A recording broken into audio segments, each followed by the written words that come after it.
ओम शांति। समय के अनुसार बाप दादा अपने बच्चों को वरदान द्वारा जिंदगी जीने का विधि बताते हैं। और आज बाबा नया वरदान, नई विधि लेकर आए हैं। लेकिन आज का जो वरदान है ये कब कहाँ यूज़ करना चाहिए, इसके तरफ भी थोड़ा अटेंशन रखना बहुत ज़रूरी है। ये जो वरदान है सभी समय पर एप्लीकेबल नहीं होता है। समय के अनुसार हमें वो धारणा करना पड़ता है। भले तपस्या द्वारा या सेवा के फल द्वारा, अनुभव द्वारा बाबा से वरदान आप ले सकते हो, लेकिन वो वरदान कहाँ यूज करना है ये भी जानकारी हमारे पास रहना चाहिए। जैसे कि हमारे पास भी बहुत स्थूल चीजें रहती हैं, चाहे कपड़ा हो, चाहे व्हीकल हो, किस समय पर किस चीज को कैसे यूज करना चाहिए ये भी ज्ञान हमारे पास रहना चाहिए। नहीं तो जो कर्म का फल आना चाहिए वो नहीं आता है। तो कल के लिए ये वरदान बाबा ने कहा है तो ये 100% गारंटी है, तो कल उसको धारणा करना ही है, नो डाउट। लेकिन ऐसा नहीं कि हर रोज यूज करो। फॉर एग्जाम्पल, आप 2 व्हीलर ड्राइविंग कर रहे हो, बारिश का सीजन है, मौसम विभाग वालों ने बताया कि कल ज्यादा बारिश आ सकता है, तो आप रेनकोट को लेकर जाना पड़ता है। लेकिन जब बारिश है तभी उसको आपको पहनना पड़ता है। बारिश नहीं है तो वो फोल्ड करके एक जगह पर रखना पड़ता है। बारिश जाने के बाद भी धूप के समय में वही रेनकोट पहनेंगे तो वही साधन जो बारिश से आपको प्रोटेक्शन देता था, वही साधन धूप के कारण वही आपको प्रॉब्लमेटिक हो सकता है। इसीलिए आज का वरदान थोड़ा अटेंशन से सुनिएगा।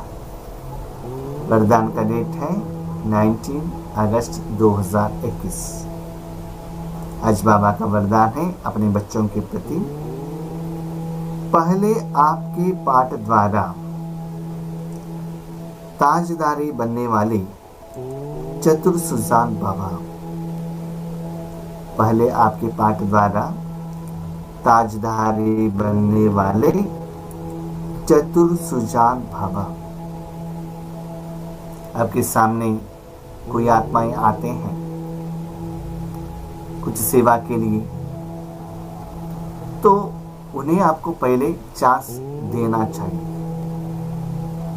कभी कभी क्या होता है ना, ऐसा एक सर्कमस्टेंस सिचुएशन आता है, उनमें उतना अनुभव नहीं रहता है, तो कैपेबिलिटी भी नहीं रहता है, लेकिन अभिमान और अहंकार के कारण मुझे रिस्पेक्ट देना चाहिए इस भावना से वो आपसे भी कुछ श्रेष्ठ अपने को समझते हैं। कमेंट्स भी कर सकते हैं। तो उस समय आपको क्या करना है, उनको पहले चांस देना चाहिए। कभी कभी हमने भी ईश्वरीय सेवा में देखा है, किसी को 7 डेज कोर्स देने के लिए जाते हैं, स्पेशली इंडिपेंडेंटली, अकेले में। हम उनको जो कहना चाहते हैं उससे भी ज्यादा वो हमसे बात करते हैं, अपना ही हिस्ट्री, अपना ही अनुभव कहने लगते हैं। तो हमें सुनना पड़ेगा, ठीक है। लेकिन आज बाबा ने कहा ताजदारी, ये वेरी इंपॉर्टेंट। बाबा हर वर्ड को एक्यूरेट जगह पर रखते हैं।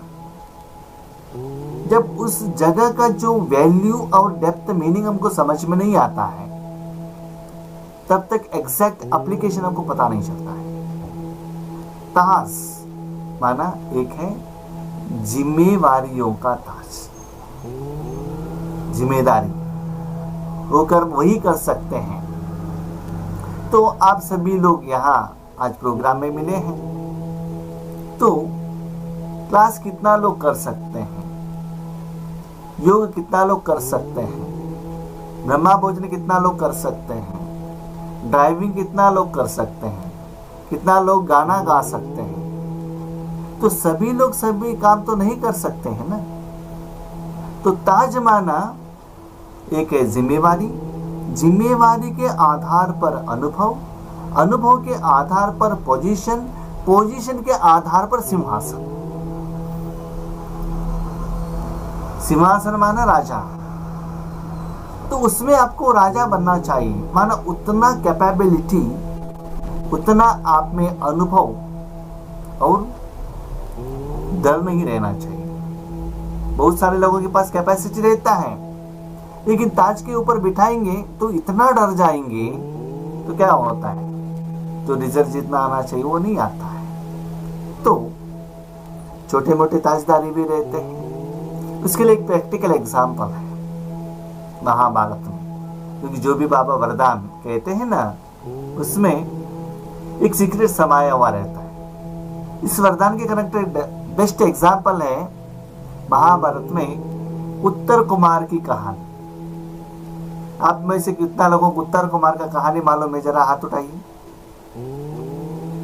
महाभारत में जो उत्तर कुमार का कहानी कितना लोगों को मालूम है? जरा हाथ उठाइए। किसी को मालूम नहीं है कि एक दो लोगों को, शायद ज्यादा लोगों को, तेलुगु वाले होंगे, मैं क्या बता रहा हूं उनको समझ में नहीं आया होगा। ठीक है, ओके। तो उत्तर कुमार क्या करता था, जो बहनें रहती थी उनके आगे अपना पराक्रम दिखाता था। मैं ऐसा हूं, ऐसा हूं, मैं उन लोगों को आराम से युद्ध में क्या कर सकता हूं, उनके ऊपर जय प्राप्त कर सकता हूं। उसके बाजू में अर्जुन था, ऐसा था ब्रह्मणला के रूप में।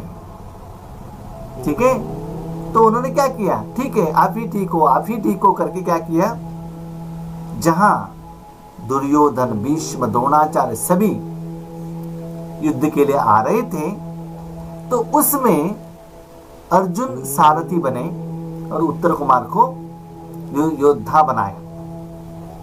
लेकिन जब वहां उन लोगों को देखा गया, उत्तर कुमार में इतना पसीना आने लगा, तब उनको पता चला मेरा कैपेसिटी क्या है।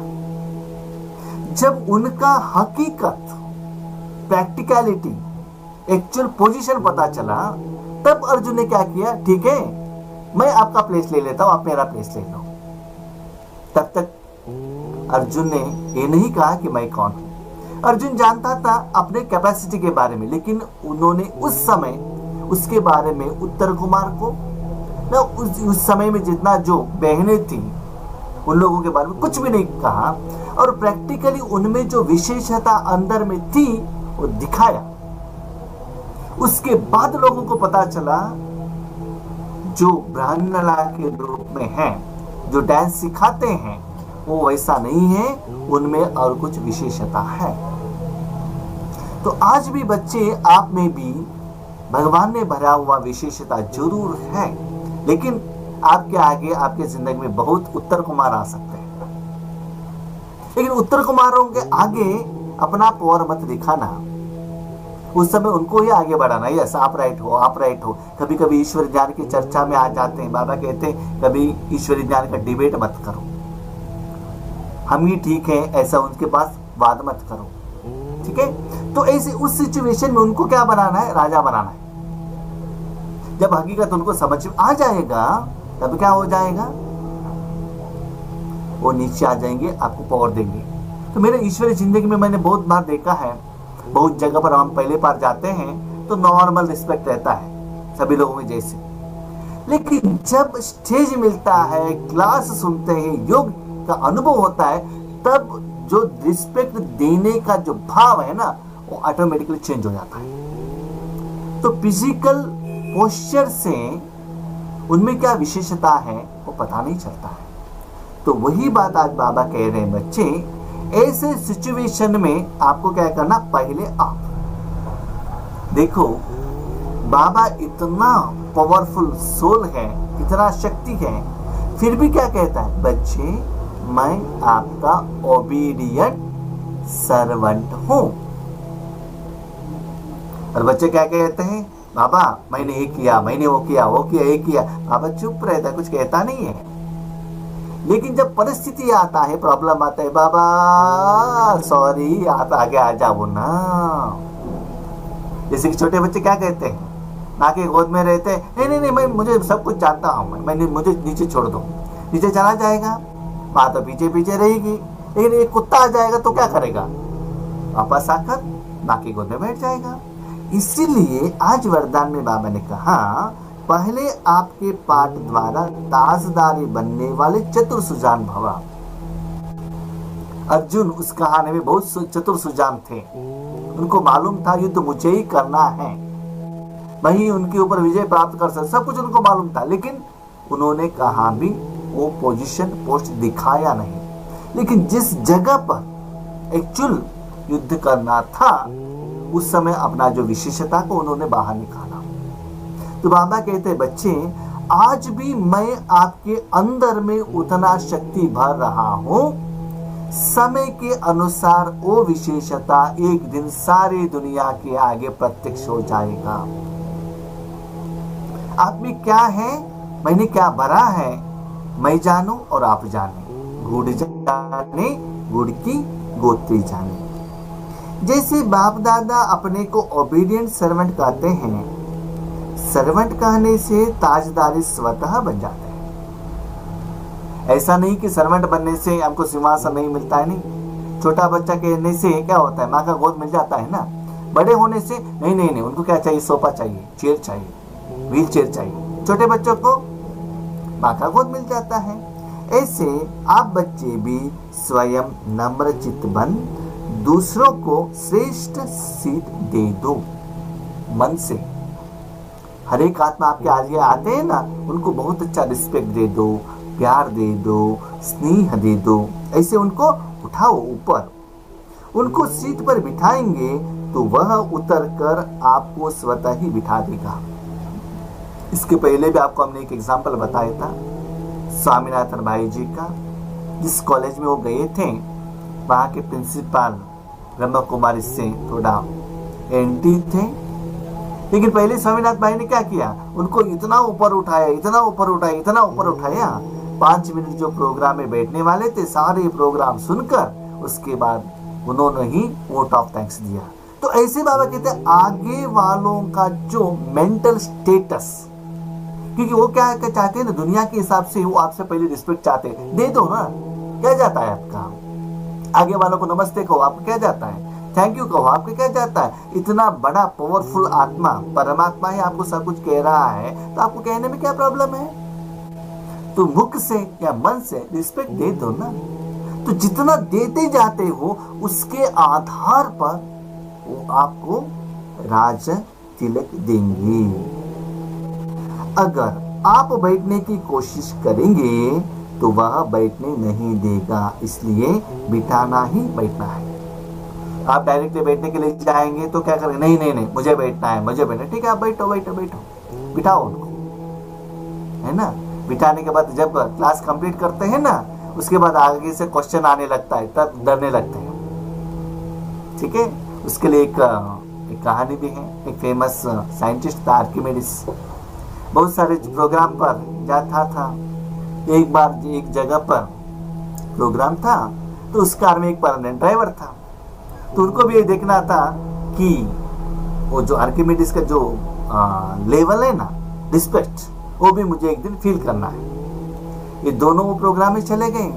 तो उन लोगों को मालूम नहीं था कि ड्राइवर कौन है और साइंटिस्ट कौन है। ठीक है, तो ड्राइवर ने रास्ते में अपना इच्छा बताई। तो आर्किमिडीज ने हाँ किया। तो आर्किमिडीज ड्राइवर बनकर गए और ड्राइवर साइंटिस्ट बनकर गए।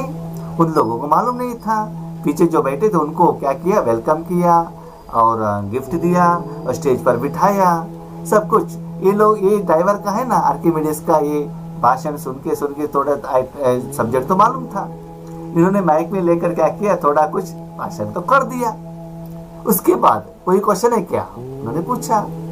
तो क्वेश्चन पूछा तो इनके पास आंसर नहीं है, तो इन्होंने युक्ति रचा, ये क्या बड़ा क्वेश्चन है, इसका आंसर तो मेरा ड्राइवर भी दे सकता है, ड्राइवर आ जाओ आंसर दे दो। तो क्या हो गया, ड्राइवर ने आंसर दे दिया। लेकिन उन लोगों को मालूम था ना ड्राइवर कौन है और साइंटिस्ट कौन है। इसीलिए आपका जो विशेषता प्रत्यक्षता करने का जरूरत नहीं है, सिर्फ आप आगे वालों को रिस्पेक्ट देते चलो, उनको सिंहासन के ऊपर बिठाओ। ये पहले ट्राई करो, ये पहले लेकर मत आना मैं श्रेष्ठ हूं, मैं सीनियर हूं, मुझे ये करना है, मैं ये राइट हूं, ऐसा नहीं। जब भगवान इतना ज्ञान देकर गद्दी के ऊपर आपको बिठाता है, चेयर के ऊपर आपको बिठाता है, सम्मान आपको कराता है, लेकिन पीछे से करने वाला कौन, शिव बाबा है ना। तो वैसे ही फॉलो फादर आपको करना है, पहले आपका पाठ पक्का करो, फिर संस्कार भी सहज ही मिल जाएंगे, ताजदारी भी बन जाएंगे। यही चतुर सुजान बनने का तरीका है, इसमें मेहनत भी नहीं, प्राप्ति भी ज्यादा है। तो पहले आप उनको चांस देखें, उसके बाद वो नीचे बैठेंगे और आप आगे बैठेंगे, ऊपर बैठेंगे तो क्या होगा, उनके मन में आपके प्रति संकल्प नहीं रहता है, नहीं नहीं ये मेरे से श्रेष्ठ है। नहीं तो क्या होगा, आगे नीचे से मैं श्रेष्ठ हूँ, मुझे चांस नहीं मिला, मुझे तो चांस मिलना चाहिए था, ये संकल्प आता ही रहता है। तो बाबा ने क्यों कहा कि समय के अनुसार ही एक वरदान अप्लाई करना है। तो हर जगह पर आप ऐसे अप्लाई करते जाएंगे, आपको सेवा का चांस ही नहीं मिलेगा। आगे वाले यूज करते जाएंगे, आप पीछे रह जाएंगे। लेकिन समय के अनुसार उनका जो मेंटल स्टेटस देखकर, जो उनका अभिमान निकालने के लिए आपको ये फॉर्मूला क्या करना चाहिए, अप्लाई करना चाहिए। तभी उसमें आपको क्या बन जाते हो, आप विजयी बन जाते हो। लेकिन इस विधि को अपनाने के लिए पुरुषार्थ क्या है, वो है स्लोगन, अंतर्मुखी एकांतवासी बनने वाली श्रेष्ठ आत्मा ही अव्यक्त स्थिति का अनुभव करते हैं। जो दूसरों को स्थान देते हैं ना, उनको स्थूल सिंहासन नहीं चाहिए, स्थूल सम्मान नहीं चाहिए, न गिफ्ट चाहिए, न कुछ किसी का अप्रिसिएशन चाहिए। तो क्या चाहिए, अंतर्मुखी, अंदर से एकांतवासी बनकर श्रेष्ठ आत्मा बनते हैं। इसको प्रैक्टिकल एग्जाम्पल, अभी तक आपने महाभारत का कहानी सुनी, साइंटिस्ट का कहानी सुनी, अभी ब्रह्मा बाबा को प्रैक्टिकल लाइफ देख लीजिए। क्योंकि बाबा क्या कहते, बच्चे ज्ञान का कुछ समझ में नहीं आया तो क्या करो, फॉलो फादर। तो ब्रह्मा बाबा ने क्या किया, माउंट आबू में बैठे थे, पांडव भवन में बैठे थे, अव्यक्त स्थिति में थे, अंतर्मुखी थे, एकांतवासी। ज्यादातर ब्रह्मा बाबा अंतिम समय में बाबा और मैं यही अच्छा लगता था। लेकिन अलग अलग गांवों में बच्चों को भेज दिया, गद्दी के ऊपर बच्चों को भेज दिया, स्टेज के ऊपर बच्चों को भेज दिया, सम्मान तो बच्चों का हो गया। लेकिन स्थूल तो बच्चों को मिला, गद्दी बच्चों को मिला, रिस्पेक्ट बच्चों को मिला। लेकिन सतयुग में महाराजा कौन बने, कौन बने, ब्रह्मा बाबा बने। क्यों, त्याग का भाग्य मिला। ठीक है, सतयुग का भाग्य बाजू में रखिएगा, ठीक से सुनिएगा, ये सीक्रेट क्या है। जब आप स्टेज पर जाकर भाषण करते हो तो कितना लोगों को, 1000, 2000, 5000। वही एक जगह पर आप तपस्या करेंगे तो उस समय जितना भी लोग सेवा कर रहे हैं उनके लिए भी आप शक्ति दे सकते हो, और अंदर से इतना मस्त आराम से रहेंगे पक्का। नो ऑपोजिशन, ना धूप, ना टेंशन, ना भय, ना क्वेश्चन, कुछ भी नहीं। जो भाषण करने वालों को भी आप सकाश दे सकते हो। इसके लिए बच्चे शो का एक्सपेक्टेशन मत करना, सदा एकांतवासी बनकर रहना। अव्यक्त माना जो निराकार स्टेज में स्थित होना, स्थूल स्टेज के इंटेंशन रखकर, इच्छा रखकर, चाहना रखकर, अभिमान में आकर जो आते हैं ये तो ठीक है। मेरा प्रैक्टिकल एग्जांपल हम बताते हैं लास्ट। एक बार आंध्रा में सेवा के लिए गए थे, तो बट्टी का प्रोग्राम था। इसके पहले एक स्पीकर आए थे, उनको सारा दिन प्रोग्राम दिया गया था। नेक्स्ट डे हमको बुलाया, हम गए तो एक क्लास करने के लिए बताया गया। तो सभी लोगों का एक्सपेक्टेशन था इवनिंग भी ये भाई जी को देंगे, लेकिन ऑपोजिट हुआ और किसी को दिया। तो नॉर्मली उतना तो हम पक्का नहीं थे ना, तो गुस्सा आ गया मन में, हमको तो स्टेज मिलना चाहिए था, हमको नहीं मिला। ठीक है, तो हम आगे ऑडियंस की तरफ पर बैठे थे। तो उसी टाइम पर वहां निमित्त वालों ने एक गाना बजाया, सदा खुश रहो। तो उसमें आंसर मिला। तो मैंने बाबा को क्वेश्चन पूछा, बाबा ऐसा क्यों? बाबा ने बताया, बच्चे देखो स्टेज पर ऊपर बैठकर आप कितना लोगों को दृष्टि दे सकते हो? अभी तो 300 लोग हैं, उनको दे सकता हूँ। अभी नीचे बैठेंगे तो कितना लोगों को दृष्टि दे सकते हो? 3 लोगों को दे सकते हो। अभी बताओ कौन श्रेष्ठ है? कौन श्रेष्ठ है? कौन अव्यक्त स्थिति में है? किसी को अनुभव होगा कौन से सिंहासन के ऊपर बैठा है? तो क्या होता है ना, इतना सुंदर बात है, उस समय क्वेश्चन आते ही तुरंत ऐसे आंसर आ जाता है, clear and exact and accurate. तब मन क्या होता है? शांत, यस दिस इज राइट। तो ऐसे बाबा कहते आगे वाले जो चाहना रखकर आते हैं उनको स्थूल सिंहासन दे दो। अटेंशन प्लीज, किसी भी हालत में अव्यक्त सिंहासन हम किसी को भी नहीं देंगे। बाबा के बाजू में हम ही बैठेंगे। स्थूल सिंहासन चाहिए ले लो, लक्ष्मीनारायण का पोस्ट चाहिए ले लो, गहने चाहिए ले लो, फ्लाइट चाहिए ले लो, बिल्डिंग ले लो, नो प्रॉब्लम। लेकिन संगम युग का अव्यक्त सिंहासन किसी को भी चांस मत देना, उस सिंहासन से नीचे नहीं उतरना। तब क्या होगा? इतना अच्छा स्थिति आपके पास रहेगा, इस दुनिया के कोई भी व्यक्ति, कोई भी चीज, कोई भी शक्ति उस सिंहासन से आपको नीचे नहीं उतारेगा। इसकी तरफ अटेंशन रखो, ठीक है? तो ये हम 2021 में प्रैक्टिस करेंगे। अच्छा, Om Shanti. Thank you Baba.